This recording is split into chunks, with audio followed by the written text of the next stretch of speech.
নমস্কাৰ আসামিজ গুৰু ইউটিউব চেনেললৈ মই নৱদৰে আপোনালোক সকলোকে স্বাগতম জনাইছো।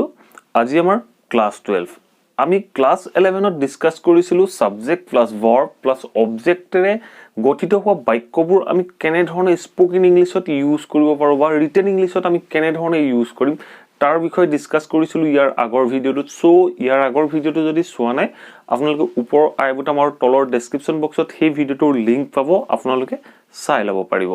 আজি ক্লাস 12ত আমি ডিসকাস কৰিম অন্য ধৰণৰ বাক্যবোৰ আমি কেনে ধৰণে কম যিবোৰ বাক্য টেন্সৰ লগত জড়িত হৈ থাকে।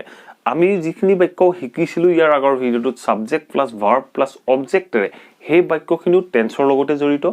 আজি আমি চাম অন্য ধৰণৰ টেন্সবোৰৰ লগত জড়িত আমি বাক্যবোৰ কেনে ধৰণে খুব সহজে ট্ৰান্সলেট কৰিব পাৰো।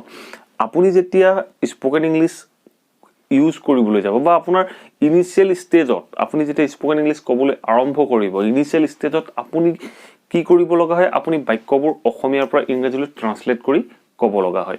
সো আপুনি এনে ধৰণৰ বাক্য আজি যিবোৰ বাক্যৰ বিষয়ে আমি ডিসকাস কৰিম এনে ধৰণৰ বাক্যবোৰ আপুনি ইনিশিয়েল ষ্টেজত আপুনি মনৰ ভিতৰত তাক ট্ৰান্সলেট কৰিহে ক'বলগীয়া হয়। সো আপুনি এনে ধৰণৰ বাক্যবোৰ ৰেগুলাৰ প্ৰেক্টিছৰ ফলত আপুনি মনৰ ভিতৰত ট্ৰান্সলেট নকৰাকৈ আপুনি সহজে কেনে ধৰণে ক'ব পাৰিব বা এনে ধৰণৰ বাক্যবোৰ আপুনি প্ৰেক্টিছ কৰোঁতে বা ঘৰতে আপুনি অসমীয়াৰ পৰা ইংৰাজীলৈ ট্ৰান্সলেট কৰোঁতে আপুনি কেনে ধৰণে ট্ৰান্সলেট কৰিব। বাক্যটো আপুনি হয়তো কিছু ক্ষেত্ৰত বুজি নাপায়, আপুনি বাক্যটোৱে কি মিনিং কৰিলে তাক ধৰিব নোৱাৰে বা বাক্যটো কোনটো টেন্সত যাব, পাষ্ট পারফেক্টত যাব নে প্রেজেন্ট পারফেক্টত যাব নে পাষ্ট কন্টিনিউয়াসত যাব নে প্রেজেন্ট কন্টিনিউয়াসত যাব, তাক চিনি পাবৰ বাবে আজিৰ এই ভিডিঅ'টো আপুনি আৰম্ভণিৰ পৰা শেষলৈকে চাব।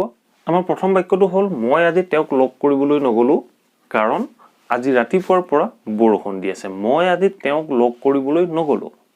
বাক্যটো ভালদৰে শুনি ল'ব। মই আজি তেওঁক লগ কৰিবলৈ নগলো কাৰণ আজি ৰাতিপুৱাৰ পৰা বৰষুণ দি আছে। আজি ৰাতিপুৱাৰ পৰা বৰষুণ দি আছে, মই তেওঁক লগ কৰিবলৈ নগলো। দুটা সম্পূৰ্ণ পৃথক পৃথক বাক্য আৰু এই পৃথক পৃথক বাক্য দুটা সংযোগ কৰিলে এই কাৰণটোৱে সেই কাৰণটোৱে জাষ্ট বাক্য দুটাক সংযোগ কৰিছে। মই তেওঁক লগ কৰিবলৈ নগলো, আজি ৰাতিপুৱাৰ পৰা বৰষুণ দি আছে। সো এই কাৰণটোৰ দ্বাৰা দুটা টেন্সৰ সম্পূৰ্ণ দুটা বেলেগ বেলেগ টেন্সৰ দুটা বাক্যক সংযোগ কৰা হৈছে। সো আপোনালোকে এতিয়া নিজে ভাবক আমি এই বাক্য দুটা কোনটো টেন্সত আমি ট্ৰান্সলেট কৰিম। সো আপোনালোকে কোনটো টেন্সলৈ ট্ৰান্সলেট কৰিব তাক জানিবলৈ হ'লে আপোনালোকে বাক্য দুটা ভালদৰে ধ্যানেৰে পঢ়িব লাগিব। চাওক প্ৰথম বাক্যটো কি কৈছে, মই তেওঁক লগ কৰিবলৈ নগলো। নগলো মানে এটা নিগেটিভ সেন্টেন্স আৰু কি বাক্যটো বা যিটো একশন আছিলে একশনটো অলৰেডি অভাৰ হৈ গ'ল। যোৱা কামটো নহ'ল, নগলো, অলৰেডি কামটো অভাৰ হৈ গ'ল। আৰু মই যদি কওঁ মই নাযাওঁ, নাযাওঁ মিন্স মই ইন ফিউচাৰ নাযাওঁ, সেইটো ফিউচাৰ টেন্স হ'ব। কাৰণ মই নাযাওঁ বুলি আপুনি নাযাওঁ বুলি কেতিয়া ক'ব, তুমি অহাকালিলৈ তালৈ যাবানে, তেতিয়া আপুনি ক'লে মই নাযাওঁ, মই নাযাওঁ, ডেট মিন্স অহাকালিলৈ ইন ফিউচাৰ আপুনি তাত নাযায়। যেতিয়া আপুনি নগলো বুলি কয়, নগলো মানে কি আপুনি পাষ্টত কামটো মানে একশনটো আপুনি কমপ্লিট নকৰিলে। সো এটা নিগেটিভ আৰু পাষ্ট টেন্স। তাৰ পিছৰ বাক্যটো চাওক, আজি ৰাতিপুৱাৰ পৰা বৰষুণ দি আছে। আজি ৰাতিপুৱাৰ পৰা বৰষুণ দি আছে, ডেট মিন্স এটা একশন কণ্টিনিউয়াছলি চলি আছে। কেতিয়াৰ পৰা চলিছে, ৰাতিপুৱাৰ পৰা চলিছে। আজি ৰাতিপুৱাৰ পৰা বৰষুণ দি আছে, দি আছে বুলি কওঁতে ৰাতিপুৱাই একশনটো ষ্টাৰ্ট হৈছে আৰু এতিয়াও চলি আছে, কণ্টিনিউয়াছ প্ৰচেছত চলি আছে। সো সেইকাৰণে বাক্যটো কৈছে যে ৰাতিপুৱাৰ পৰা বৰষুণ দি আছে। সো বাক্যকেইটা আপুনি যেতিয়া ভালকৈ বুজি ল'ব, বুজি লোৱাৰ পিছত আপোনাৰ ট্ৰান্সলেশ্যন কৰিবলৈ বা বাক্যটো আপুনি অসমীয়াৰ পৰা ইংৰাজীলৈ লৈ যাবলৈ আপোনাৰ বিশেষ অসুবিধা নহয়। আপুনি যদি টেন্স জানে, আপুনি যদি সেন্টেন্স ষ্ট্ৰাকচাৰ কেনেধৰণে ফৰ্ম বা সেন্টেন্সখিনি আমি কেনেধৰণে ফৰ্ম কৰিম তাৰ বিষয়ে জানে, তেতিয়া আপোনাৰ কোনো প্ৰব্লেমেই থাকিব নোৱাৰে। সো আমি ফাৰ্ষ্ট সেন্টেন্সটো গম পালোঁ। আমি ফাৰ্ষ্ট সেন্টেন্সটো চিম্পল ফাৰ্ষ্ট টেন্সত ফৰ্ম কৰিম আৰু ছেকেণ্ড সেন্টেন্সটো যিটো অতীতত একশনটো ষ্টাৰ্ট হ'ল আৰু বৰ্তমান সময়তো একশনটো চলি আছে, কণ্টিনিউয়াছ প্ৰচেছত ঘটি আছে। সো তেনেধৰণৰ বাক্য আমি সদায় ফৰ্ম কৰোঁ প্ৰেজেন্ট পাৰফেক্ট কণ্টিনিউয়াছ টেন্সত। সো আমি এতিয়া বাক্যকেইটা অসমীয়াৰ পৰা ইংৰাজীলৈ ট্ৰান্সলেট কৰি দিলে বাক্যটো সম্পূৰ্ণ কাৰেক্ট হৈ যাব। সো আমি সেই বাক্যটো এতিয়া কেনেধৰণে কাৰেক্ট কৰিম বা কেনেধৰণে ট্ৰান্সলেট কৰিম। সো আমি প্ৰথম বাক্যডোখৰ ল'ম। প্ৰথম বাক্যডোখৰ আমাক কি কৈছে, মই তেওঁক লগ কৰিবলৈ নগলো মই তেওঁক লগ কৰিবলৈ নগলো কোন নগল মই নগলো সো আইটো হল সাবজেক্ট তাৰপিছত চাওক আমি যেতিয়া past tenseৰ এটা নেগেটিভ সেন্টেন্স ফৰ্ম কৰো তেতিয়া আমি ইউজ কৰো did not I didn't লিখিলো I didn't লিখাৰ পিছত আমাক লাগিব verb টো নগলো গলো that means গলো গলোৰ verb form কি go I didn't go কলৈ নগলো তেওঁক লগ কৰিবলৈ সো তেতিয়া আমি কম to meet him I didn't go to meet him মই তেওঁক লগ কৰিবলৈ নগলো আমাৰ প্ৰথম বাক্যটো হৈ গল তাৰ পিছত আমাৰ কি আছে কাৰণ বাক্য দুটা সংযোগ কৰিছে কাৰণটোৱে সো আমি কাৰণটো লিখিব লাগিব সো আমি লিখিম because কি কাৰণে নগলো আজি ৰাতিপুৱাৰ পৰা বৰষুণ দি আছে এই বাক্যটোত চাওক আজি ৰাতিপুৱাৰ পৰা বৰষুণ দি আছে এই বাক্যটোত সাবজেক্ট কি এই বাক্যটোত আপুনি কোনে দিছে বা কি দিছে বুলি কলে আমি বৰষুণে পাম অবজেক্টটো পাম সো আমি এই বাক্যটোত সাবজেক্টটো সদায় অন্য ধৰণে লব লগা হয় সো এনে ধৰণৰ বাক্য ক্ষেত্ৰত আপোনালোকে সাবজেক্ট লব eat সো because আমি কম eat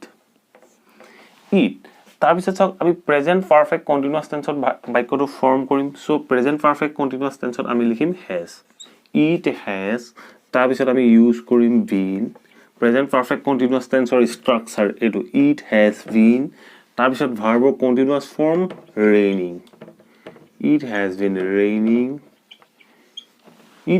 raining কেতিয়াৰ পৰা বৰষুণ দি আছে ৰাতিপুৱাৰ পৰা it has been raining since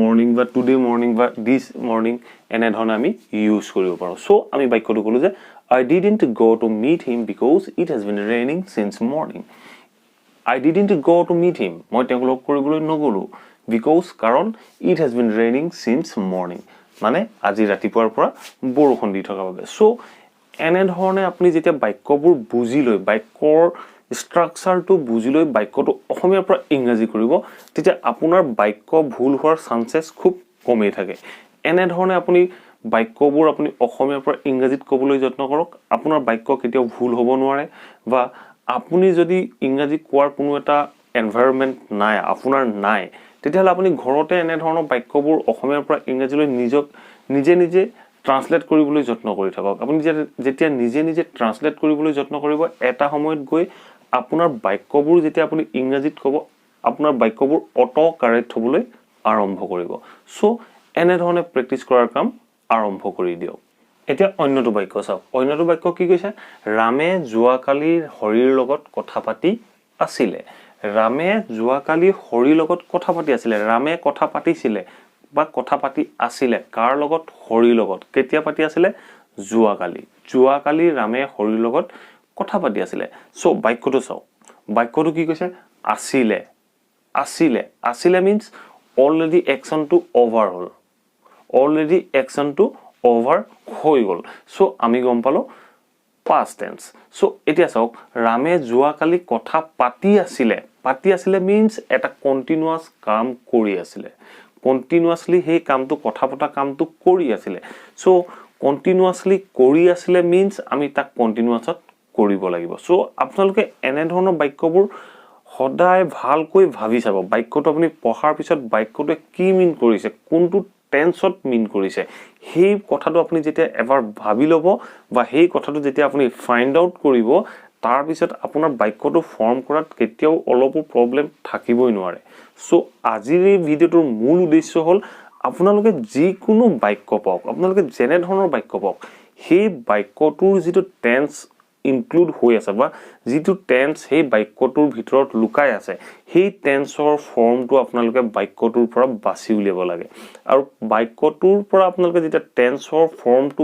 বাছি উলিয়াব তাৰ পিছত আপোনাৰ কোনো প্ৰবলেম থাকিবই নোৱাৰে আপুনি ডেফিনেটলি সেই বাক্যটো ট্ৰান্সলেট কৰিব পাৰিবই আৰু আপুনি ডেফিনেটলি তেনে ধৰণৰ বাক্য স্পোকেন ইংলিশত ইউজ কৰিব পাৰিবই সো আমি এই বাক্যটোত কলো যে ৰামে যোৱাকালিতে হৰিৰ লগত কথা পাতি আছিলে means past form কথা পাতি আছিলে that means এটা কন্টিনিউয়াস ফৰ্মত কামটো কৰি আছিলে সো কন্টিনিউয়াস ফৰ্মত কৰি থকাৰ বাবে আমি কি কৰিম past continuousত সেন্টেন্সটো ফৰ্ম কৰিম ইয়াৰ আগৰ ভিডিঅ'টোত মই কৈছিলো যে আমি যিকোনো ধৰণৰ sentence subject plus verb plus object আমি subject plus verb plus object ফৰ্মেটত ফৰ্ম কৰিব পাৰো আমি এই বাক্যটো যদি subject plus verb plus object ফৰ্মত ফৰ্ম কৰো তেতিয়া আমাৰ এই বাক্যটোৰ ষ্ট্ৰাকচাৰটো অলপ চেঞ্জ কৰিব লাগিব আমি subject plus verb plus object যিকোনো বাক্যত থাকে কিন্তু পাস্ট কন্টিনিউয়াছত আমাৰ কি হয় subject plus V verb plus ভাৰ্বৰ ফোৰ্থ ফৰ্ম তাৰ পিছতে আমি অবজেক্ট ইউজ কৰিম সাবজেক্ট প্লাস ভাৰ্ব প্লাস অবজেক্টটো আছে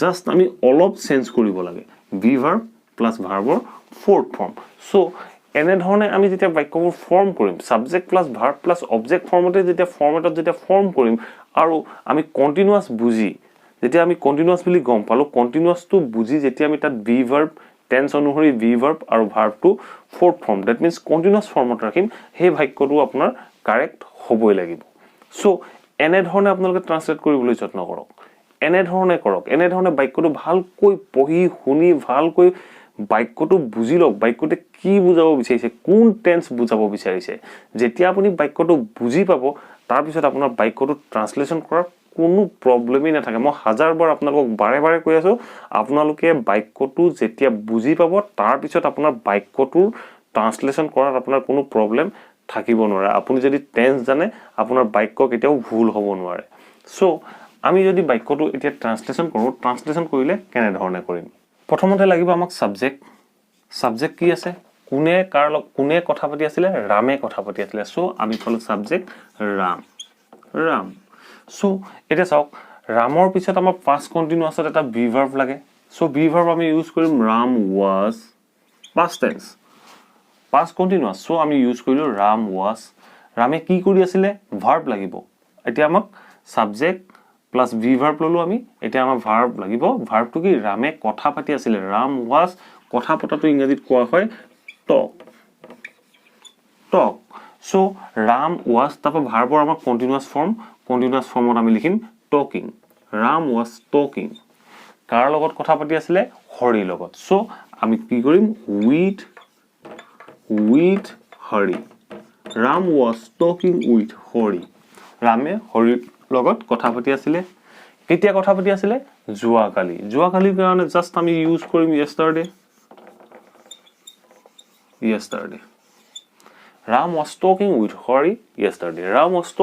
Hari yesterday means Rame জুৱাকালি হৰিৰ লগত কথা পাতি আছিল আপোনালোকে জাস্ট এই প্ৰিপজিশনবোৰ অলপ ধ্যান দিব লাগিব কাৰণ এই প্ৰিপজিশনবোৰে প্ৰিপজিশনবোৰৰ ওপৰত যথেষ্ট ডিপেন্ড কৰে আমি কাৰ লগত কি প্ৰিপজিশন ইউজ কৰিম বা কেনে ক্ষেত্ৰত উইথ ইউজ কৰিম কেনে ক্ষেত্ৰত টু ইউজ কৰিম কেনে ক্ষেত্ৰত ইন ইউজ কৰিম সেই কথাবোৰ অলপ ধ্যান দিব সেই কথাবোৰ আপোনালোকে অলপ চাব সো আজি আমি জাস্ট কৈছো যে আমি স্পোকেন ইংলিশত এনে ধৰণৰ বাক্যবোৰ কেনে ধৰণে সহজে ট্ৰান্সলেট কৰিব পাৰো সহজে ট্ৰান্সলেট কৰিবলৈ যাওঁতে আপুনি বাক্যটোৰ যেটো টেন্স হয় টেন্সটো ফাইন্ড আউট কৰিব লাগিব নেক্সট সেন্টেন্সটো কি কৈছে মিনা আমাৰ লগত 2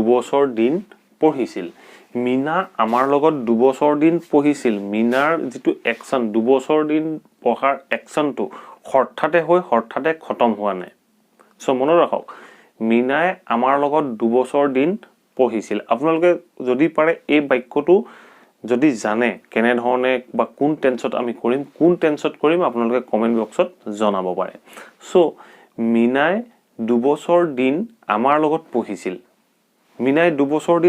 পঢ়িছিল আপুনি কোন টেন্সত এই বাক্যটো ট্ৰান্সলেচন কৰিব 2 বছৰ দিন পঢ়িছিল দ্যাট মিন্স 2 বছৰ দিনৰ আগত আহিছিল আৰু 2 বছৰ দিন আমাৰ লগত পঢ়িছিল যেটো 2 বছৰ দিন অলৰেডি ওভাৰ হৈ গল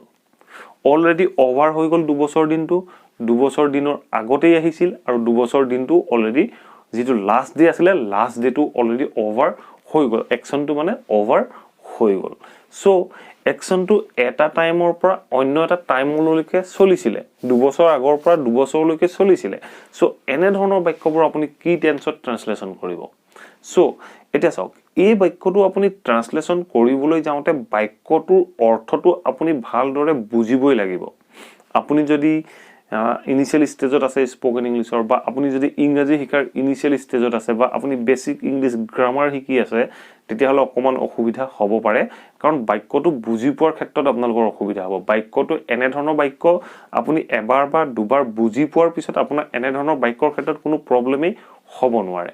চ' চাওক, এই বাক্যটো চাওক, একশ্যনটো মই অলৰেডি কৈছোঁ যে একশ্যনটো 2 বছৰ আগত আৰম্ভ হৈছিল, আৰু একশ্যনটো 2 বছৰৰ পিছত যেতিয়া শেষ হৈছিল, সেই শেষ হোৱা টাইমটো অলৰেডি অভাৰ হৈ গ'ল।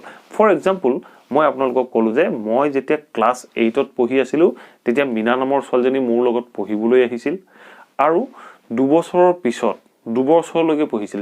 ডেট মিনছ তাই ক্লাছ 10ৰ এক্সাম দিয়াৰ পিছলৈকে আমাৰ লগত পঢ়িছিল, এক্সাম দিয়ালৈকে। চ' এতিয়া বাক্যটো চাওক, মই ক্লাছ 8ত থাকোঁতে আমাৰ স্কুললৈ আহিছিল, আৰু আমি ক্লাছ 10ৰ এক্সাম HSLC এক্সাম দিয়ালৈকে আমাৰ লগত আছিল। এতিয়া বাক্যটোত চাওক, মোৰ ক্ষেত্ৰত কৈ আছোঁ, মই অলৰেডি ক্লাছ 10ৰ বা HSLC এক্সাম কমপ্লিট কৰাৰ মোৰ আজি 15-20 বছৰ হৈ গ'ল। চ' সেই 15-20 বছৰ আগৰ কথাটো কৈছোঁ। সেই 15-20 বছৰ আগৰ কথাটো আপুনি কেনেধৰণে ক'ব, বা মোৰ ক্ষেত্ৰতে মই কেনেধৰণে সেই বাক্যটো ট্ৰান্সলেশ্যন কৰিম, বা কোন টেন্সত ট্ৰান্সলেশ্যন কৰিম, সেই কথাটো আপুনি বুজি পাব লাগিব। আপুনি যেতিয়া বুজি পাই যাব এই বাক্যটো আমি কোনটো টেন্সত ট্ৰান্সলেশ্যন কৰিম, তেতিয়া আপোনাৰ বাবে বাক্যটো একেবাৰে ভাতৰ লগত পানী খোৱাৰ দৰে হৈ পৰিব। এতিয়া চাওক, বাক্যটোৱে কৈছে যে অতীতৰ এটা টাইমত একশ্যনটো ষ্টাৰ্ট হ'ল, আৰু অতীতৰ অন্য এটা টাইমলৈকে একশ্যনটো চলিলে। অতীতৰ এটা টাইমত একশ্যনটো ষ্টাৰ্ট হৈছে, চাওক 2 বছৰৰ আগত, 2 বছৰ দিন ধৰি 2 বছৰৰ আগত ষ্টাৰ্ট হ'ল, অতীতৰ অন্য এটা টাইমলৈকে চলিলে, 2 বছৰৰ পিছত আপোনাৰ একশ্যনটো শেষ হ'ল। চ' আপোনালোকে হয়তো এতিয়া নিশ্চয় বুজি পালে আমি কোনটো টেন্সত ট্ৰান্সলেশ্যন কৰিম। প্ৰথমতে বাক্যটো শুনোতে আপোনাৰ অসুবিধা, এইটো বাক্য কেনেধৰণে ট্ৰান্সলেশ্যন কৰিম, কোন টেন্সত কৰিম। এতিয়া যেতিয়া কৈ দিলোঁ আপোনালোকক একশ্যনটোৰ বিষয়ে বৰ্ণনা কৰি দিলোঁ, আপোনালোকৰ বাবে ইজি হৈ পৰিলে। এতিয়া বাক্যটো আপোনালোকে ট্ৰান্সলেশ্যন কৰক। আমি ট্ৰান্সলেশ্যন কিহত কৰিব লাগিব? পাষ্ট পাৰফেক্ট কণ্টিনিউৱাছত। পাষ্ট পাৰফেক্ট কণ্টিনিউৱাছত বাক্যটো ট্ৰান্সলেশ্যন কৰি দিলে আপোনাৰ কাম কমপ্লিট। চ' এনেধৰণৰ বাক্য যেতিয়া আপুনি স্পকেন ইংলিছত ইউজ কৰিবলৈ যায়, আপুনি যেতিয়া ক'বলগীয়া হয়, আপোনাৰ এনেধৰণৰ বাক্যৰ লগত বা এনেধৰণৰ চেণ্টেন্সৰ লগত আপোনাৰ এক্সপিৰিয়েঞ্চ নথকাৰ ফলত আপোনাৰ সেই প্ৰব্লেমটো হয়। কাৰণ এক্সপিৰিয়েঞ্চ কিয় নাই? আপুনি এনেধৰণৰ বাক্য ট্ৰান্সলেশ্যন কৰাৰ আপোনাৰ এক্সপিৰিয়েঞ্চ নাই। চ' এনেধৰণৰ বাক্যৰ লগত আপোনাৰ চিনা পৰিচয় নাই। চ' চিনা পৰিচয় নথকাৰ বাবে আপুনি এনেধৰণৰ বাক্য কোন টেন্সত ট্ৰান্সলেশ্যন কৰিব, বা মই কেনেকৈ ক'ম, বা পাষ্ট কণ্টিনিউৱাছতে কৈ দিওঁ নেকি? আপুনি হয়তো পাষ্ট কণ্টিনিউৱাছত কৈ দিব। চ' আপুনি এই বাক্যটো কেতিয়াও পাষ্ট কণ্টিনিউৱাছত ক'ব নোৱাৰে। চ' আমি কি কৰিব লাগিব? পাষ্ট পাৰফেক্ট কণ্টিনিউৱাছ টেন্সতে বাক্যটো ক'ব লাগিব। এতিয়া আমি কেনেধৰণে ট্ৰান্সলেশ্যন কৰোঁ তাক চাই লোৱা হওক। চ' এতিয়া বাক্যটো চাওক, বাক্যটো কি কৈছে? মীনা 2 বছৰ দিন ধৰি আমাৰ লগত পঢ়িছিল, বা 2 বছৰ দিনৰ বাবে আমাৰ লগত 2 বছৰ দিন আমাৰ লগত পঢ়িছিল। চ' আমি বাক্যটো কৈছোঁ যে মীনা আমাৰ লগত 2 বছৰ দিন পঢ়িছিল। চ' বাক্যটো চাওক, কোন পঢ়িছিল? মীনা। চ' আমি ছাবজেক্ট পালোঁ মীনা। মই অলৰেডি কৈছোঁ যে ছাবজেক্ট কেনেধৰণে বিচাৰোঁ। ছাবজেক্ট বিচাৰিবলৈ যাওঁতে আপুনি কোন বুলি প্ৰশ্ন কৰিব, গোটেই বাক্যটো কোনে বা কোন বুলি প্ৰশ্ন কৰিব, যিটো এনচাৰ ওলাব সেইটো হ'ব সদায় ছাবজেক্ট। চ' আমি ছাবজেক্ট পালোঁ মীনা, আৰু আমি বাক্যটো কৰিম পাষ্ট পাৰফেক্ট কণ্টিনিউৱাছ টেন্সত। চ' আমি ক'ম হেড বিন পঢ়িছিলটো ৰিডিঙো কৰিব পাৰে, বা আপুনি ষ্টাডিঙো কৰিব পাৰে। Meena had been studying. কাৰ লগত? আমাৰ লগত যেতিয়া আপুনি পুৰুষৰ লগত বা কোনো ব্যক্তিৰ লগত বুলি বাক্যটো থাকিব, লগত বা কোনো অবজেক্টটো যদি কোনো পাৰ্চন হয়, তেতিয়া আপুনি সদায় উইথ প্ৰিপজিশ্যনটো ইউজ কৰিব। চ' আমি ক'ম যে Meena had been studying with, কাৰ লগত? আমাৰ লগত, উইথ আছ। মই অলৰেডি ক'লোঁ যে ছাবজেক্ট, অবজেক্ট বা ভাৰ্ব কেনেধৰণে বিচাৰে, ইয়াৰ আগৰ ভিডিঅ' কেইটাত মই অলৰেডি কৈছোঁ। আপোনালোকে ভিডিঅ' কেইটা চাই ল'ব, কেনেধৰণে ছাবজেক্ট অবজেক্ট বিচাৰিম তাৰ বিষয়ে জানি ল'ব পাৰিব। চ' আমি ক'লোঁ যে Meena had been studying with আছ, কিমান দিন ধৰি? 2 বছৰ দিন, 2 বছৰ দিনৰ বাবে। চ' আমি ক'ব পাৰোঁ যে for 2 years। আমাৰ চেণ্টেন্স কমপ্লিট, আমাৰ এটা কাৰেক্ট চেণ্টেন্স কমপ্লিট হৈ গ'ল। চ' আমি বাক্যটো ক'লোঁ যে Meena had been studying with আছ for 2 years। 2 years. Meena had been studying with us for 2 years. এনে ধৰণে আপোনালোকে এতিয়া আপোনালোকেতো নিশ্চয় বুজি পালে আমি কেনে ধৰণে সেন্টেন্সখিনি বুজিব লাগে এনে ধৰণে কৰক এনে ধৰণে কৰিলে আপোনাৰ বাক্য কেতিয়াও ভুল হ'ব নোৱাৰে আপুনি টেন্সৰ বিষয়ে বুজি পালে আপুনি বাক্যৰ ষ্ট্ৰাকচাৰ কৰিব পাৰিলে বাক্য ফৰ্ম কৰিব পাৰিলে সো সকলোখিনি ইজি হৈ পৰিলে গতিকে আশা কৰোঁ আপোনালোকে এই ভিডিওটোৰ পৰা শিকিব পাৰিলে আপোনালোকে যিকোনো টেন্সৰ বাক্য লাগিলে পাষ্ট টেন্সই হওক বা পাষ্ট পাৰফেক্ট বা past continuous present perfect present continuous যিকোনো টেন্সৰে হওক আপুনি কেনে ধৰণে ইয়াক ট্ৰান্সলেট কৰিব বা ইয়াৰ যিখিনি অসমীয়া বাক্য সেই অসমীয়া বাক্যখিনিৰ কোনটো টেন্সত যাব আপুনি শিকিব পাৰিলে যদিহে ভিডিওটো ভাল পালে প্লিজ ভিডিওটো লাইক কৰিব শেয়াৰ কৰিব আৰু কমেন্ট কৰি মোক জনাব আপোনালোকে ভিডিওটো চাই কেনে পালে আৰু আপোনাৰ ফ্যামিলি ফ্ৰেন্ড সাৰ্কেলৰ মাজত ভিডিওটো ডেফিনেটলি শেয়াৰ কৰিব যাতে আপোনাৰ লগতে তেখেতসকলেও ইংৰাজীৰ এই কথাবোৰ জানিব পাৰে শিকিব পাৰে আৰু যদি চেনেলটো এতিয়াও সাবস্ক্ৰাইব কৰা নাই প্লিজ সাবস্ক্ৰাইব কৰিলে অল নটিফিকেশন অন কৰি ল'ব যাতে মোৰ আপকামিং ভিডিওখিনিৰ নটিফিকেশন আপোনালোকে টাইম মতে পাই থাকে